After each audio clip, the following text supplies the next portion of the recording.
Piješ maču či kávu?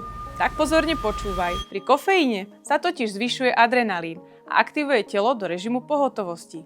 Telo je síce bdelejšie, ale zároveň mierne v strese, čo sa môže prejaviť nervozitou, búšením srdca či vnútorným nepokojom. Naopak, keď začnete deň s mačou, kofeín spolu s L-teanínom prináša sústredenie pomalšie a pokojnejšie, bez náhlych výkyvov energie. Uprostred dňa účinok kávy môže slabnúť a niektorí ľudia pritom pocítia mierny pokles energie, tzv. Kofeínový crash.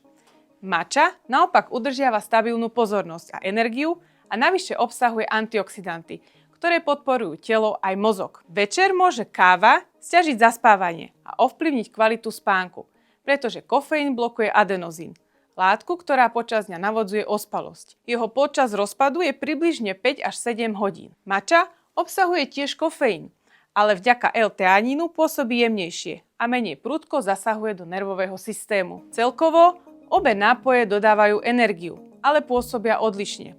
Káva rýchlo a intenzívne, mača jemne a stabilne. Ktorý typ si ty? Káva alebo mača? Napíš mi do komentára.